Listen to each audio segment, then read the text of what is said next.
the Philippine Islands, from October to January, coastal towns brace themselves for the power of the northeasterly winds, which draws its energy from the movement of icy air streams from mainland Asia. In this equatorial nation, the resulting seasonal wind is known as the hanging amihan. The swells created by this hanging amihan are the subject of keen anticipation among sea aficionados from north to south, mostly along the east coast. This ever since the arrival of a very welcome gift unto Philippine shores: the culture of surfing.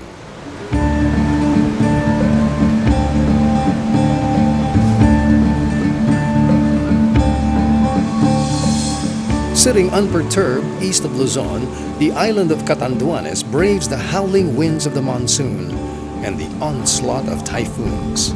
The island's peculiar climate and coral substrates produce sets unlike any other in the Philippines. These waves have been called the Majestics and is the arena for one of the country's top surfing battles.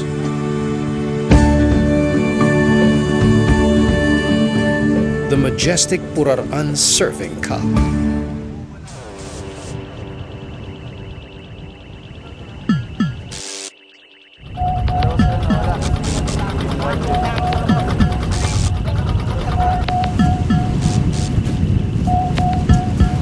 In the village of Puraran, about 200 meters from the beach, the sea is a consistent set of barrels. The Pacific flow, pushed ashore by the hanging amihan, is stripped underwater by a reef of limestone and corals abruptly rising from the seafloor. This reef break produces the Majestics, a moniker coined for these kegs in the late 1980s as skate and surf photographer Warren Bolster covered the area for the celebrated lifestyle glossy Surfer magazine. With the Majestics found, word spread like wildfire. The small village of Puraran brought instant fame to the island of Catanduanes. It became the first surfing destination in the Philippines to receive major mileage in international media. The sensational publicity rose from the momentum of Puraran's rediscovery. Cecilia Soria, one of the pioneers of the area, vividly remembers how it all began. Nag-umpisa noong 1984. Wala pang surfer nakarating dito. Ang nakadiscover si Peter Soton, isang Australian. Yung unang dating niya dito sa Catanduanes, pagdating sa pier, nandoon yung jeepney. Pinagtitingin na siya ng mga tao kasi unang beses nakakita ng surfboard. Akala daw kabaong na binubuhat. Sunod ng sunod. Walang gustong kumausap. Tapos sumakay siya sa top floor sa itaas ng jeep kasi uso dito yung punuan. Nagkataong nandun yung asawa ko. Siyang kumausap. Yun, nagkwentuhan sila sa itaas ng jeepney. Nagtaka ako pagdating dito sa amin, pagbaba, bumaba, kasabay. Sabi ko doon sa asawa, bakit bumaba yan? Inimbitahan ko kasi wala naman daw papupuntahan siya. Naghahanap ng yung alon. Siya tumuloy siya sa amin, nag-overnight. Pinatulog ko nga sa eskwelahan eh. Kasi ang bahay namin noon maliit pa. Tapos mga bandang 9 o'clock, bumaba siya dito. Wala pa itong daan, tray lang. Walang 9 o'clock hanggang 4 o'clock, hindi pa umuwi. Di, worried na ako. Sabi ko, baka nalunod na. Pinahanap ko. Maya-maya dumating sumisigaw. Sabi, Eureka! Eureka! I found the place! Sabi ko, ano natagpuan mo? I found the perfect place for surfing. It's here in Puraran. The same spirit of adventure in the name of finding the perfect wave brought American oceanographer Brett Hembrough to Puraran, almost 3 decades after its glory days. The media frenzy had long ago died down, but it is just as well. In finding Puraran, Brett feels the thrill of finding treasure buried in memory. I've always known that there was surfing here and I've heard about it. And then I was sent here for work. When I came, I decided to take some vacation days to see the Philippines before I had to start work. So I looked at a map and tried to guess where good surfing would be. And then I also went online and was searching and used the Lonely Planet guidebook, which I found Majestics, which is close to Legazpi, which is where I was going to be for work. So it made sense to try to come surf here. I traveled all day, like left in the morning and came here, and it was dark when I got here. And I woke up and just saw how beautiful it was and how good the wave was, and just really fell in love with the place. Huddling with the Filipino surfers in the competition, Brett liked what he saw and heard. I've had a chance to talk to some of the surfers from different places, and it's just very exciting how surfing is growing quickly. Everyone is very proud of where they came from and what their home break is, their wave. And so even if they're out of the contest, they're still hanging out and cheering for their other surfers from their break.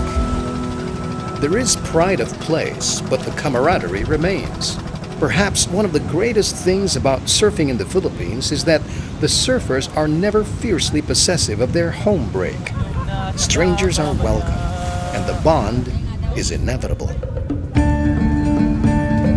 Bidge Villarroya is the pioneer surfer in the beach break of Gubat, Sorsogon, a town that is a ferry ride away from Puraran. Yet in this village, he feels right at home. It's really paradise. The beach is surrounded by mountainsides and hillsides. Sobrang secluded, only a few visitors every year. So sobrang at peace, at home, because the owners of the resort treat me like a family or a son. So yun, sobrang ganda. Both home breaks benefit from this relationship. Link kami because most of our visitors come from the airport in Legazpi. So most of the visitors who come here, they also go to visit the whale sharks in Sorsogon. And since friends ko rin yung nandito, they tell the visitors, hey, if you're going to visit the whale sharks in Sorsogon, why not visit surfing also in Gubat? And then they discover, wow, may surfing sa Gubat. So added bonus rin. And if ever may visitors kami, we also tell them to visit Majestic. So because we're also malapit lang. It's just a few hours from each other. Meanwhile, out on the lineup, tension brews.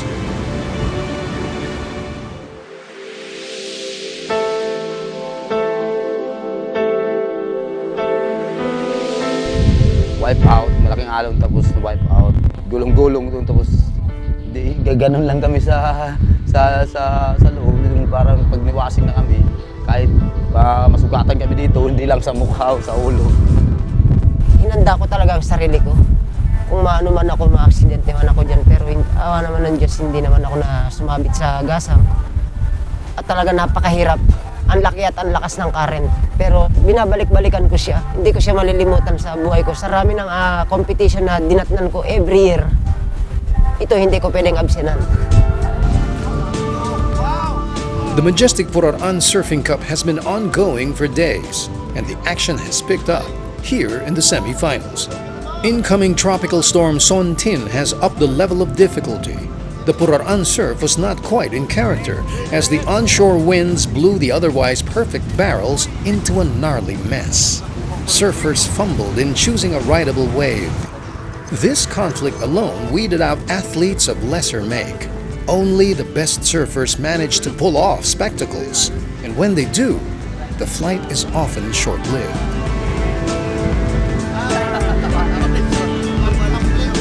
Not that it mattered too much. In surfing competitions, the quality and complexity of maneuvers is given a much higher premium over the length of the ride.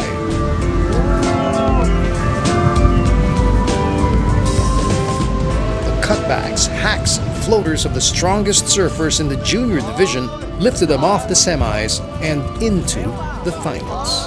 They are Robinson de la Torre of Palermo, PJ Alipayo and John Mark Tocong of Siargao, and Chris Tanael of Homebreak Puraran. PJ Alipayo, legendary young surfer from the formidable Siargao delegation, has won the surfing competition held in Giwan, Samar weeks before Puraran Cup. Nonetheless, he's not resting on his laurels. He says skill is not everything. Kasi yun lang naman ang inaano ng surfer pag may kuha ng magandang alon. Kasi hindi yan sa sa sa alon. Pag magandang makuha mo, meron kang magawang magandang tricks. Kaya sana makakuha ko mamaya ng magandang alon.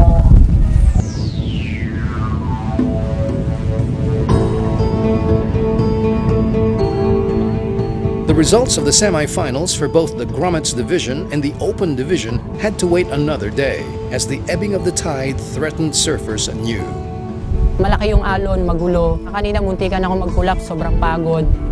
Kasi yung pag-ride mo sa alon, iisipin mo pa yung dadaanan mo, bato na. Kasi sobrang babaw. Kaya parang yung energy ko nawawala lalo. Sobrang hirap ng alon.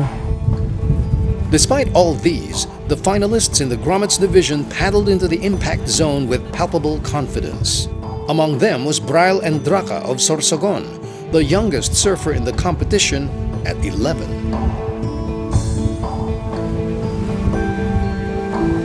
Puraran fielded a couple of courageous kids in this set, Zoren Tanael and Emerton Legaspi.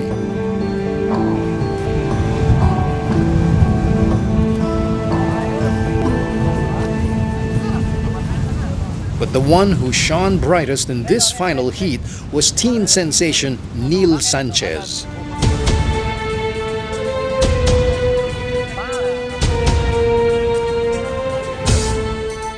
Neil slid and carved his way to the top, bringing home the gold for his home break, Baler Aurora.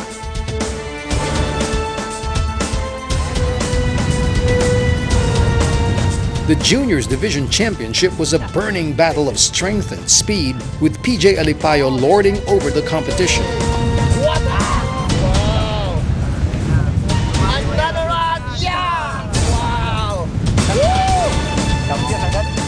As the comp drew to a close, Chris Tanael stood at 4th place, Robinson De La Torre at 3rd place, John Mark Tokong at 2nd, and the master of cutbacks and flashy turns, PJ Alipayo, brought home the gold for Siargao. All of Puraran was restless, awaiting the results of the tightly contested Open Division. Earlier, judges strained their eyes to a drop-in blunder.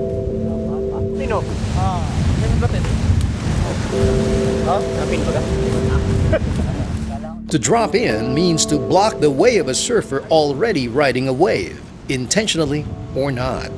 A violation of surfing etiquette, drop-ins incur demerits in competitions. It took a protest from Puraran surfer Martin Taniegra to confirm the offense, attributed to Siargao's Baduk Antipasado. The judges then conceded to a surf duel between the two riders, with Taniegra ultimately winning the last slot for the championship heat. Taniegra met head-on with the competition's most powerful surfers, Edmond Mendoza of Baler,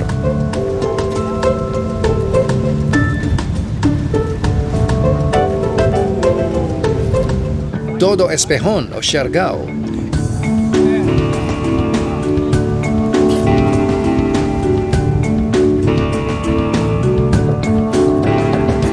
and Jeff De La Torre, a Baler native, who carried the flag for La Union, home break of his surfer wife at the west side of the Philippines, Luzon Island.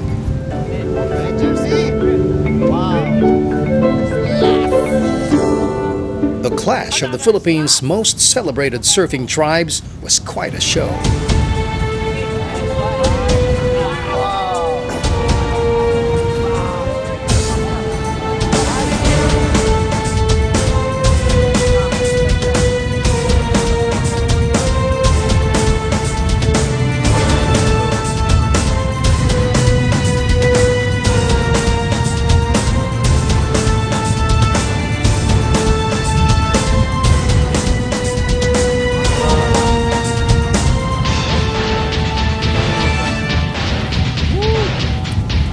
In the end, the dramatic turns and power moves of Jeff De La Torre secured him a pedestal at the Majestics. Edmond Mendoza settled for 4th place. Martin Taniegra managed to climb at 3rd. Dodo Espejon was a beaming 2nd placer. and phenomenal Jeff De La Torre snatched a hefty sum of money and the ultimate title as King of the Puraran Majestics for the year 2012. In the Philippine Islands, the stoke is a communal moment, a communal sensation, a communal victory.